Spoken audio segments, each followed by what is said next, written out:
کامیاب ہیں۔ جو اپنے نفس کے بخل سے بچا لیا گیا، شح نفسی، تو یہی لوگ کامیاب ہیں۔ سبحان اللہ۔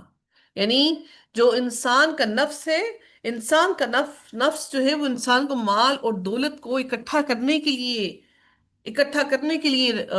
اس کو بڑھاتا ہے۔ اللہ رب العزت مزید اگلی آیت میں ارشاد فرماتے ہیں والذین جاءوا من بعدهم يقولون ربنا اغفر لنا ولإخواننا الذين سبقونا بالإيمان ولا تجعل في قلوبنا غلا للذين آمنوا ربنا إنك رؤوف رحيم، اور ان لوگوں کے لیے بھی جو ان کے بعد آئیں گے اور کہیں گے اے ہمارے پروردگار ہمیں بھی بخش دے اور ہمارے ان بھائیوں کو بھی جو ہم سے پہلے ایمان لائے تھے، اور جو لوگ ایمان لائے ہیں ان کے لیے ہمارے دلوں میں کدورت نہ رہنے دے۔ اے ہمارے پروردگار تو بڑا مہربان اور رحم کرنے والا ہے۔ یعنی اموال فی کے حقداروں میں جن لوگوں کو اللہ نے بطور خاص ذکر فرمایا، ان میں پہلے محتاج مہاجرین کا بھی ذکر کیا، پھر ایثار کرنے والے انصار کا، اور تیسرے نمبر پر بعد میں آنے والوں کا، کیونکہ اموال فی میں غیر منقولہ جائیداد، زمینیں اور ان کے علاوہ وہ جزیہ اور خراج یعنی ٹیکس کی رقوم بھی شامل ہیں جو سرکاری سطح پر وصول کی جاتی ہیں۔ جب دور فاروقی میں مسلمانوں نے عراق اور شام کو فتح کر لیا اور ان کی زمینوں پر قبضہ ہو گیا، تو جو وہاں کے فوج تھے انہوں نے اصرار کیا کہ مفتوحات جو فتح کی گئی ہیں انہیں بطور جاگیر عنایت کی جائے اور باشندوں کو ان کی غلامی میں دیا جائے۔ سیدنا عمر اور سیدنا سعد بن ابی وقاص کو وہاں کی مردم شماری کے لیے بھیجا۔ کل باشندوں اور فوجیوں کی تعداد کا موازنہ کیا تو ایک ایک فوجی کے حصے میں تین تین آدمی آتے تھے۔ یہ دیکھ کر سیدنا عمر رضی اللہ تعالیٰ عنہ کی رائے یہ قائم ہو گئی کہ زمین قومی تحویل میں لے لی جائے اور ان کے مالکوں کو بطور کاشتکار وہیں رہنے دیا جائے اور انہیں غلام نہ بنایا جائے۔ سیدنا عبد الرحمن بن عوف رضی اللہ تعالیٰ عنہ فوج کے ہم زبان تھے۔ اموال غنیمت کے علاوہ زمینوں اور قیدیوں کی تقسیم پر بھی انہیں نافذ کیا گیا تھا۔ اور سیدنا بلال رضی اللہ تعالیٰ عنہ نے تو اس قدر جرح کی کہ سیدنا عمر رضی اللہ تعالیٰ عنہ نے زچ ہو کر فرمایا اے اللہ میری طرف سے بلال کو خود سنبھال۔ سیدنا عمر رضی اللہ تعالیٰ عنہ یہ بات پیش کرتے تھے کہ اگر مفتوحہ علاقے فوج میں تقسیم کر دیے جائیں، یعنی کہ وہ جو فوج وہاں پر تھیں، تو آئندہ افواج کی تیاری، بیرونی حملوں کی مدافعت، ملک میں امن و امان قائم رکھنے کے لیے مصارف کہاں سے آئیں گے؟ یعنی کہاں سے ہم مال اور دولت لے کر آئیں گے؟ اور یہ مصلحت بھی آپ کے پیش نظر تھی کہ اگر زمین افواج میں تقسیم کر دی گئی تو وہ جہاد کی طرف سے غافل اور جاگیرداری میں مشغول ہو جائیں گے، لہٰذا اموال غنیمت تو فوج میں تقسیم کر دینے چاہیے، اور زمین جو تھی وہ جو قبضے میں آئی تھی وہ بیت المال کی ملکیت قرار دی جانی چاہیے، کیونکہ اتنی کثیر مقدار میں اموال اور زمین اس کے بعد مسلمانوں کے ہاتھ لگنے کی توقع کم ہی نظر آ رہی تھی۔ پھر سیدنا عمر رضی اللہ تعالیٰ عنہ نے فرمایا اگر مجھے پچھلے مسلمانوں کا خیال نہ ہوتا تو میں جو بستی فتح کرتا اسے فتح کرنے والوں میں بانٹ دیتا، جیسے کہ رسول اللہ صلی اللہ علیہ وسلم نے خیبر کو بانٹ دیا تھا۔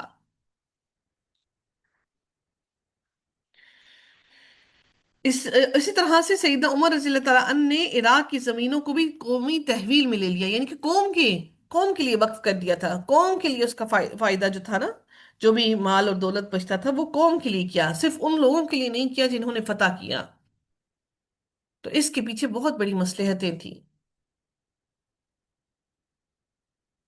اللہ رب العزت مزید اگلی آیت میں ارشاد فرماتے ہیں الم تر الی الذین نافقوا یقولون لاخوانهم الذین کفروا۔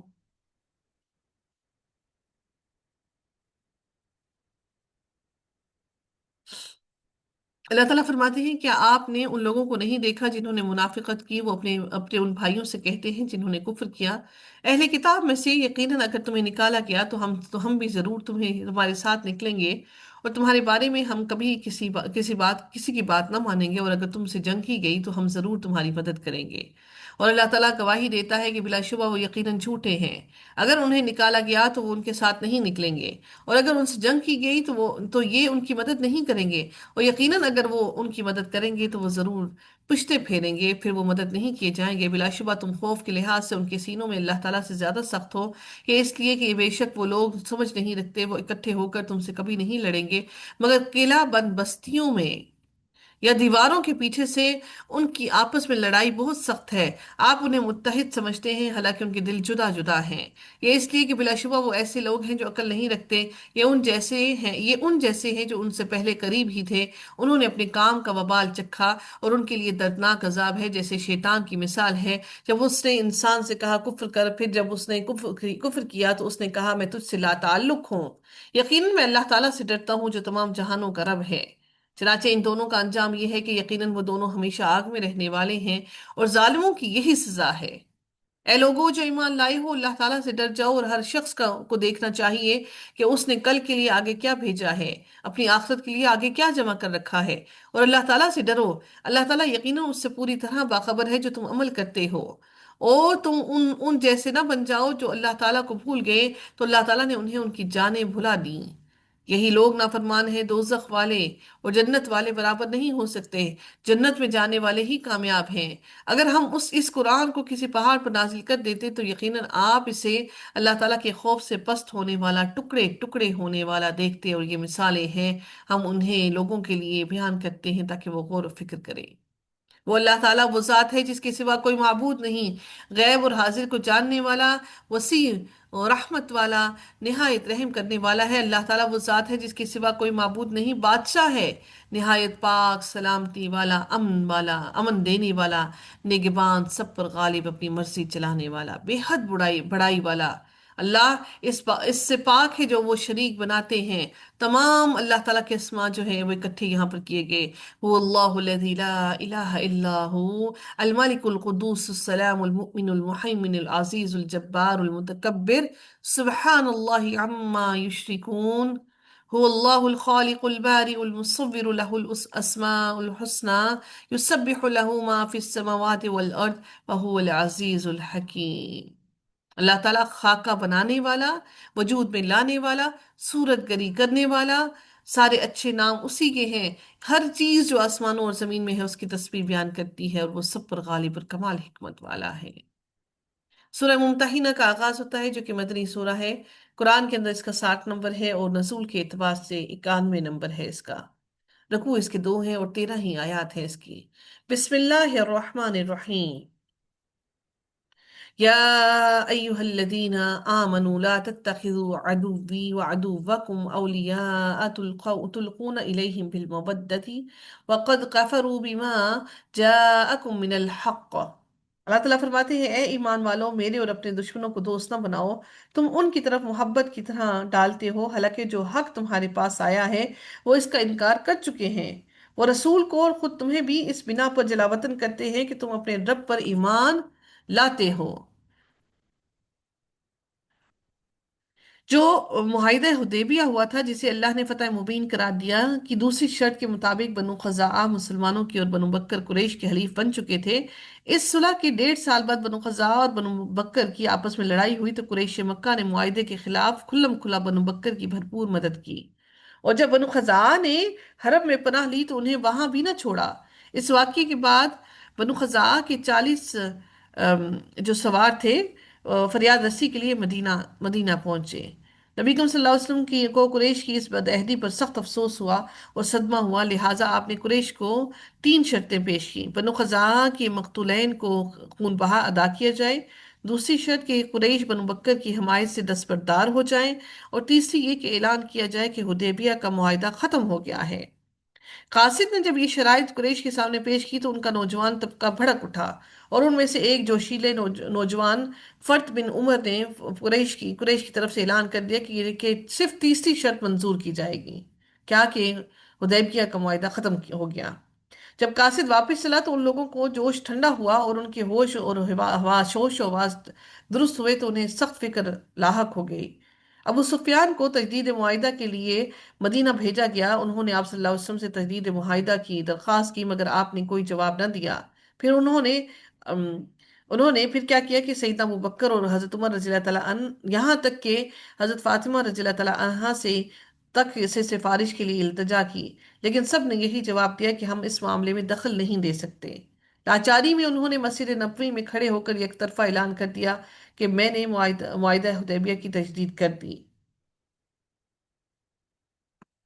اب یہاں پر انہی کے بد عہدی کا ذکر فرمایا جا رہا ہے۔ اللہ تعالیٰ فرماتے ہیں کہ اور اپنے دشمنوں کو دوست مت بناؤ، تم ان کے پاس دوستی کا پیغام بھیجتے ہو جو تم نے معاہدہ کیا، حالانکہ جو حق تمہارے پاس آیا ہے یقیناً انہوں نے اس کا انکار کیا ہے۔ وہ رسول کو اور خود تمہیں اس بنا پر نکالتے ہیں کہ تم اللہ تعالیٰ اپنے رب پر ایمان رکھتے ہو، اور اگر تم راہ میں جہاد کرنے اور میری رضا تلاش کرنے کے لیے نکلتے ہو، تم چھپا کر ان کو دوستی کا پیغام بھیجتے ہو، حالانکہ میں جانتا ہوں کہ جو کچھ تم نے چھپایا اور جو تم نے ظاہر کیا، اور تم میں سے جو شخص بھی ایسا کرے یقیناً وہ سیدھے راستے سے بھٹک گیا۔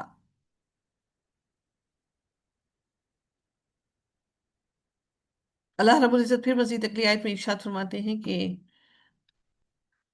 اگر وہ تمہیں پائیں تو تمہارے دشمن ہو جائیں گے، اور اپنی زبانیں اور اپنے ہاتھ تمہاری طرف برائی کے لیے بڑھائیں گے، وہ تمہارے لیے ہمیشہ برے ہی رہیں گے، اور وہ چاہیں گے کہ کاش کہ تم کفر کرو۔ تمہاری رشتہ داریاں اور تمہاری اولاد قیامت کے دن تمہیں ہرگز فائدہ نہ دیں گی، وہ تمہارے درمیان فیصلہ کر دے گا، اور اللہ تعالیٰ سے خوب دیکھنے والا ہے جو تم عمل کرتے ہو۔ تمہارے لیے ابراہیم میں اور جو لوگ اس کے ساتھ تھے ان میں یقیناً ایک اچھا نمونہ ہے۔ جب انہوں نے اپنی قوم کے سے کہا، بلا شبہ ہم تم سے اور ان سے لا تعلقی کا اظہار کرتے ہیں جن کی اللہ تعالیٰ کے سوا تم سب عبادت کرتے ہو، ہم تمہارے ساتھ کفر کرتے ہیں، اور تمہارے درمیان ہمیشہ کے لیے دشمنی اور بغض ظاہر ہو گیا۔ اللہ تعالیٰ نے نبی کریم صلی اللہ علیہ وسلم کو کہا کہ تمہارا ان کے ساتھ کوئی تعلق نہیں بن سکتا، تم چاہے جتنے بھی ان کو اپنی طرف لانا چاہو، وہ جب ایمان پر نہیں آ سکتے تو وہ سیدھے رستے پر نہیں آ سکتے، یہاں تک کہ تم اکیلے اللہ تعالیٰ پر ایمان لے آؤ۔ مگر ابراہیم کا اپنے باپ سے یہ کہنا نمونہ نہیں کہ میں آپ کے لیے ضرور مغفرت کی دعا کروں گا، اور نہیں میں اللہ تعالیٰ سے آپ کے لیے کسی چیز کا اختیار رکھتا کہ اگر اللہ کچھ روک لے تو میں اختیار نہیں رکھتا کسی چیز سے۔ اے ہمارے رب، تجھ پر ہم نے بھروسہ کیا اور تیری ہی جانب ہم نے رجوع کیا، اور تیری ہی جناب میں ہماری واپسی ہے۔ ربنا لا تجعلنا فتنة للذین کفروا، اے ہمارے رب ان لوگوں کے لیے تو ہمیں آزمائش نہ بنا جنہوں نے کفر کیا۔ واغفر لنا ربنا، اور اے ہمارے رب ہمیں بخش دے، انک انت العزیز الحکیم، ہمیں بخش دے، یقیناً تو ہی سب پر غالب و کمال حکمت والا ہے۔ اللہ تعالیٰ نے حضرت ابراہیم علیہ السلام کی مثال یہاں پر کیوں بیان کی؟ تاکہ نبی کریم صلی اللہ علیہ وسلم کو بتا دیا جائے کہ وہ اکیلے بھی تنہا بھی اگر سرزمین پر پوری سرزمین پر اگر اکیلے بھی ایمان والے رہ جاتے تو اسے کوئی فرق نہ پڑتا، لیکن انہیں اللہ نے ثابت قدمی عطا فرمائی۔ اللہ تعالیٰ فرماتے ہیں اس شخص کے لیے جو اللہ تعالیٰ اور آخرت کے دن کی امید رکھتا ہے اور جو منہ پھیرتا ہے، تو یقیناً اللہ تعالیٰ وہ ہے جو بے پرواہ ہے، تمام تعریفوں کے لائق ہے، قریب ہے، امید ہے، اللہ کہ اللہ تعالیٰ تمہارے اور ان لوگوں کے درمیان جن سے تم دشمنی رکھتے ہو جلد ہی دوستی پیدا کر دے، اور اللہ تعالیٰ پوری قدرت رکھنے والا ہے۔ اللہ تعالیٰ اس کام کو کرنے پر پوری قدرت و طاقت رکھتا ہے۔ پھر رب کائنات فرماتے ہیں کہ اور اللہ تعالیٰ بے حد بخشنے والا اور نہایت رحم کرنے والا ہے۔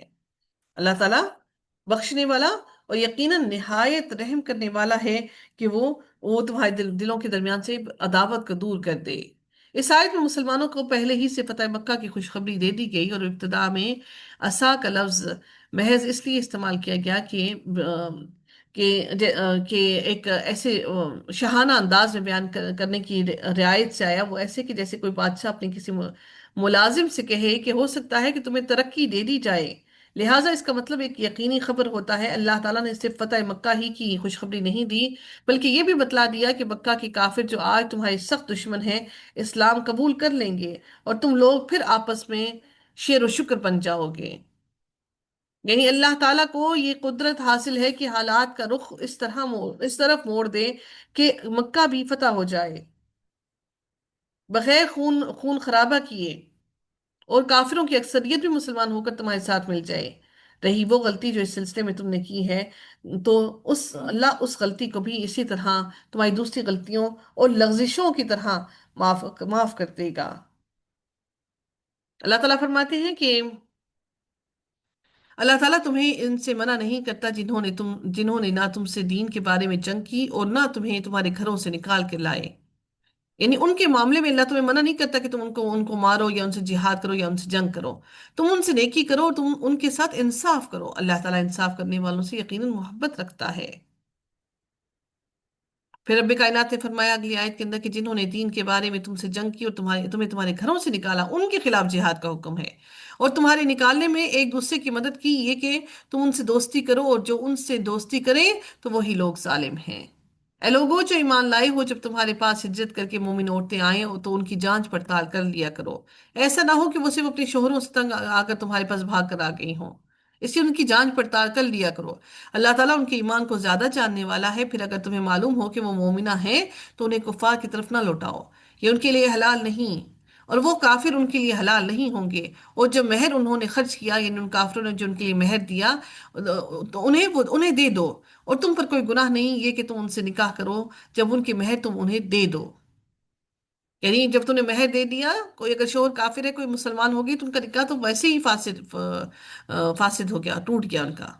اور تم خود بھی کافر عورتوں کی عصمتوں کو روک کر نہ رکھو، اگر تمہارے پاس عورتیں کافر ہو گئی ہیں تو تم بھی ان کو اپنے پاس روک کے نہ رکھو، ان کو الگ کر دو، چھوڑ دو ان کو، اور جو کچھ تم نے خرچ کیا ہے تم مانگ لو، جو تم نے ان کو حق مہر دیا، جو تم نے مال اور دولت ان کو دیا، ان سے واپس لے لو، اور چاہیے کہ وہ جو انہوں نے خرچ کیا ہے وہ مانگ لے۔ یہ اللہ تعالیٰ کا فیصلہ ہے، وہ تمہارے درمیان فیصلہ کرتا ہے، اور اللہ تعالیٰ سب کچھ جاننے والا اور کمال حکمت والا ہے۔ اور اگر تمہاری بیویوں میں سے کوئی کفار کی طرف چلی جائے تو تم ان کے شوہروں کو بدلہ دو۔ چنانچہ جن کی بیویاں چلی گئی ہیں انہیں اتنا دے دو جتنا انہوں نے خرچ کیا ہے، یعنی اگر بیویاں واپس نہیں لوٹا رہی تو انہیں کہا گیا کہ تم ان کو دے دو۔ اور اللہ تعالیٰ سے ڈرو، وہ ذات کی جس پر تم ایمان رکھنے والے ہو، تاکہ اس مسلمان کے دل میں کوئی آہر نہ آئے کہ یہ کیا ہوا، کہ ہمارا دین ہم نے کیا لیا، دین کا ہم نے کیا اپنا لیا، ہماری بیوی بھی چلی گئی، ہمارے مال اور دولت بھی سب کچھ چلا گیا۔ اے نبی، جب تمہارے پاس مومن عورتیں آئیں اس بات پر تم سے بیعت کرتی ہوں کہ وہ اللہ تعالیٰ کے ساتھ کسی کو شریک نہ کریں گی، اور نہ چوری کریں گی، نہ زنا کریں گی، اور وہ اپنی اولاد کو قتل نہ کریں گی۔ کتنی اہم ترین بات! آج خواتین بڑے آرام سے ابورشنز کروا لیتی ہیں۔ اللہ نے کہا کہ وہ اس بات پر بھی بیعت کریں کہ وہ اپنی اولاد کو قتل نہ کریں گی، اور وہ اپنے ہاتھ پاؤں کے آگے کوئی بہتان گھڑ کر نہ لائیں گی، یعنی کسی کی بات پر بہتان نہیں لگائیں گی، کسی لوگوں پر بہتان نہیں گھڑیں گی، اور کسی نیک کام میں وہ تمہاری نافرمانی نہ کریں گی تو ان سے بیعت لے لو، اور ان کے لیے اللہ تعالیٰ سے بخشش کی دعا کرو، یقیناً اللہ تعالیٰ واقعی بے حد بخشنے والا، نہایت رحم کرنے والا ہے۔ اے لوگوں جو ایمان لائے ہو، ان لوگوں کو دوست نہ بناؤ جن پر اللہ تعالیٰ کا غضب ہوا ہے، یقیناً وہ آخرت سے اسی طرح نا امید ہو گئے ہیں جیسے وہ کافر نا امید ہو چکے جو قبروں والے ہیں۔ قبر والے کو کوئی امید نہیں ہے، کیونکہ وہ قبر میں جانے کے بعد اب ان کے پاس کوئی واپسی کا راستہ نہیں، اور نہ ہی وہ اس سے کوئی راہ فرار حاصل کر سکتے ہیں۔